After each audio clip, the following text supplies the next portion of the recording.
Hey, what's up, everyone? Morey here, and I'm really excited about the video today. We're going to be going over the 4 fundamentals of running faster. I call them the key fundamentals of running, and we're going to get more in-depth into the mechanics of what needs to be fixed within these 4 fundamentals. I recently did a presentation on running mechanics. It was a PowerPoint. I thought it went really well, and this was in a live setting, and so I thought I would try it out on the YouTube channel and see how it goes and see if it is something that you guys like. So let me know in the comments if you guys like the information, if it ends up being helpful for you, because I could definitely do more videos in this type of format. So first thing that we're going to look into is just going to be what I think is going to be the first part of what we want to be able to identify when it comes to improving the athlete's running mechanics. So when athletes come into the facility, what I typically have them do is I have them start on the treadmill, and there's really these 4 things that I take them through when it comes to being able to help the speed. The idea is within that 30-minute session, you're able to already see improvements on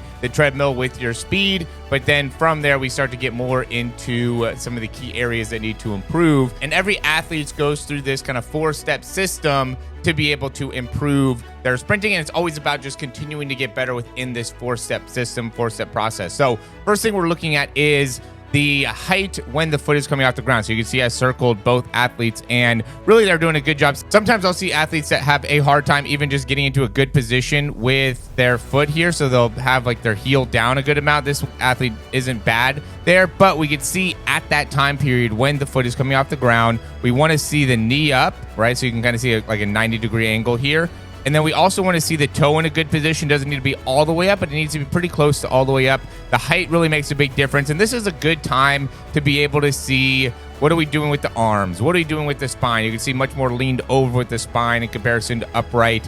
What are we doing with the front hand? And it's a good way to be able to see what are some basic level of sprinting mechanics that the athletes understand. Do they understand the ankle dorsiflexion? Do they understand the arm swing? So now you can get a good understanding of, is the athlete going to be a high performing sprinter? Are they already a good sprinter and you just need to make some tweaks, or are they very raw and you're gonna need to make a lot of different improvements? A lot of times with this, there's just different things that you can coach that can make a big difference. And what I'm trying to do is I'm trying to find what are 1 or 2 key cues that can make a big difference in their performance. I'm not trying to tell them, hey, you have 10 different areas that need to get better. I want to make it so it's like 1 or 2, potentially just 1, and then can get better from there. If they really struggle, then you want to get more into like the hip flexor training, the core training, things like that, fast twitch muscle fibers, because that will end up being a big problem if you're not able to just get your knee up when your foot is coming off the ground. That's essentially all this is,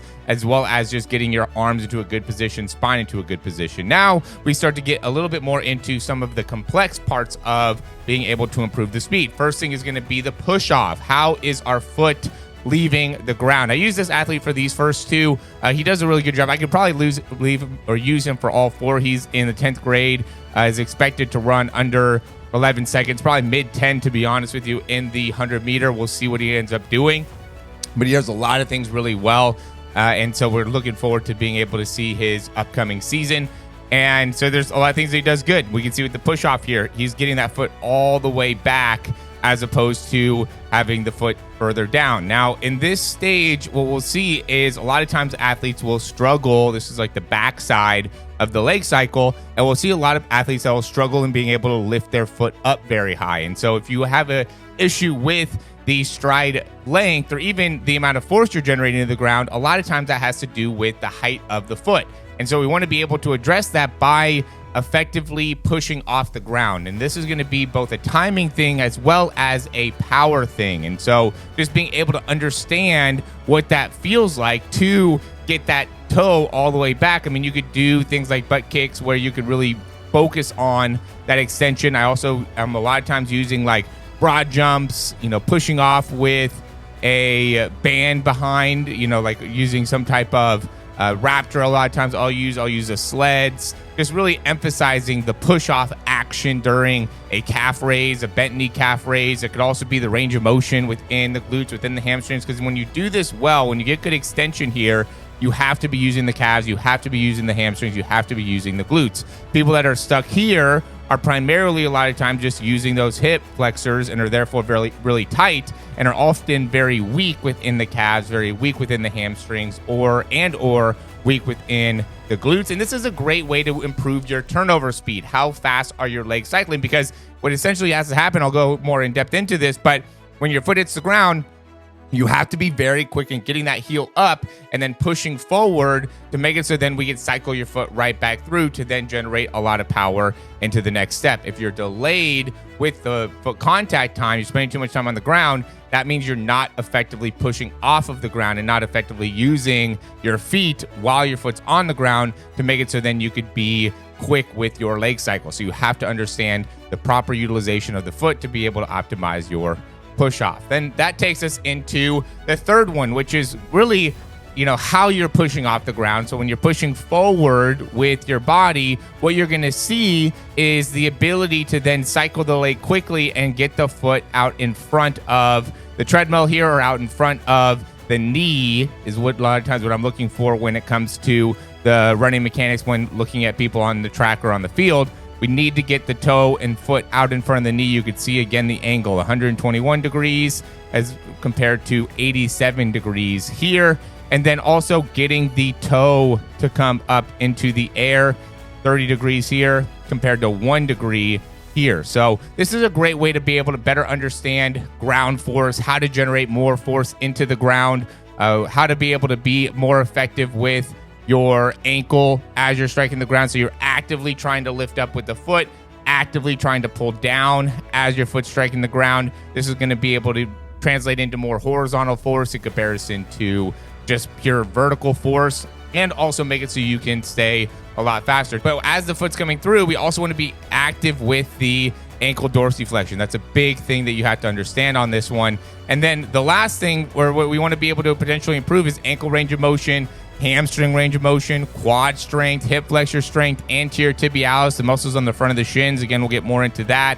The arm swing, the spine position, all that's really important. Mostly it has to do with hip flexor strength. As athletes start to get stronger with their hip flexors, start to understand how to use their ankles more effectively, we start to see big improvements within the height of the foot, okay? Because what ends up happening is that as the foot's coming through, if you're just not able to simply maintain the height of the foot, it makes it very difficult to be able to consistently build speed. This is where athletes top out very easily because they're not able to maintain the height on the front side, and then you just don't have enough time. You don't get to open up that stride, and you just run out of time quickly because now you don't have the opportunity to effectively strike the ground. Then you don't push off well, and then it just ends up being a very vicious cycle of ineffectiveness, which is what goes into the last part, the foot strike. Now, with this one, for sprinting in particular, we want to be much more on the front or the ball of the foot. We don't want to be on the heels. We want to make sure that we are pulling the foot back to then make it so we're striking with the foot coming back underneath, not going out in front or just straight down. It wants to be coming back underneath.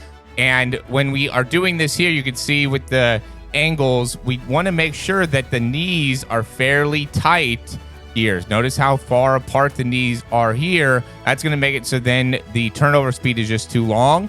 In comparison to this, it's going to be very effective with the turnover. But then as that foot's striking the ground, really what we have to be able to do is maximize the force into the ground, right? Generate more force. That's going to be the primary way of seeing if someone's fast, is how much force you're able to generate in the ground. But you can't just be generating a lot of force in the ground. You have to build that up, for one, and two, you have to be able to control it in order to continue to build speed or gain speed or even hold speed. And so what you have to be able to do is be strong with your arch as that foot's striking, so then we can be very quick, very efficient at being able to come back off the ground and then cycle the leg back through to then strike back into the ground. So once we end up losing the control of the foot, if the foot starts really going back behind too much, that's going to really impact our ability to generate a lot of force in the ground. We have to be very strong with the arch to then be effective with the push off, to then get our foot out in front and then strike back down underneath. The effective foot strike is something that is a very active part of your being able to run fast. You want to be able to control that, but all the other steps lead to being effective with that foot strike. So as long as you're able to get good foot height, get your spine to a good position, get your knee up as the toes leaving the ground, all those things are going to, be effective with the push off. All those things are going to lead to having an effective foot strike. If you don't do those other 3 things, you're not going to be able to strike the ground well. So this is really just a final result of doing the other 3 steps effectively. Now, to give a quick example, this is a sprinter. I don't remember exactly who it was here, but it is a great way to be able to see how all this stuff ends up unfolding. So really what we want to see first here is as that foot's coming up and through, just the amount of height that we want to get within the knee, and also the amount of use that we're getting in the front side of the body as the leg is coming through. Active with the hip flexors, active with the anterior tibialis. And now look at that extension. And even during the extension, let me use this. We can see that anterior tibialis, right? So this is getting that lift of the toe. Okay, and we can see that front part of the shin. That's that anterior tibialis muscle, very strong. And then pulling into the ground. Now notice the calf being very active. When we look at the back, we'll see the hamstring very active. But we're still active here in the quad as well. So we're actively getting extension through the knee, actively getting extension through the hips, and then as that foot hits the ground, very good at being able to be quick with that heel coming right back off the ground. Look at how the foot strikes, boom, absorbs, heels right back up, and then pushing off. And watch the amount of extension we're getting out of the foot at push off, right? See that toe getting all the way back? That's what we want to be able to see. That's such a key part of being able to run fast. A lot of people that are fast do it kind of naturally well, but there are people that are fast that don't understand how to do that well. So here we can see that hamstring, right? Look at how much activation we're getting out of this hamstring as the foot is loading, absorbing, getting ready to push off.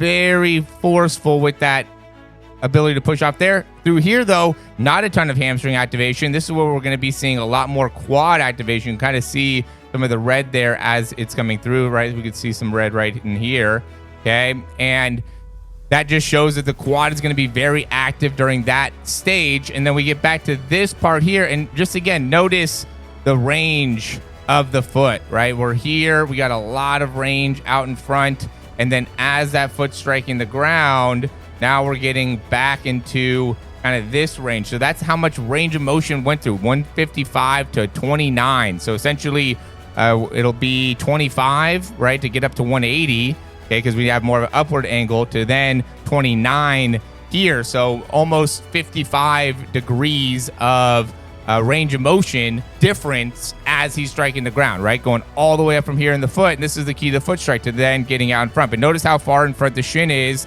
in comparison to the knee, or how much in front the foot is in comparison to the knee, and then getting all that pulled down prior to foot strike. If you can get to that, then you're going to be very fast. But the other 3 components are what are going to help you get to that last part. So this should be very, very informative for you guys. I hope it is. If you have any questions, then you can leave those down below. Thanks for watching. Like, subscribe, and you can also check out in the description how you can work with us if you want to find out more about looking into our breakdowns, looking into our programs, what we can do to get faster. It's very focused on the mechanics, how you can make adjustments there. I think there's a lot of people that are just limited understanding what the mechanics need to be and don't have a lot of clarity in that regard. And so that's why I put a big focus on that within the YouTube channel. Again, I hope this helps. Thanks for watching. We'll talk to you soon.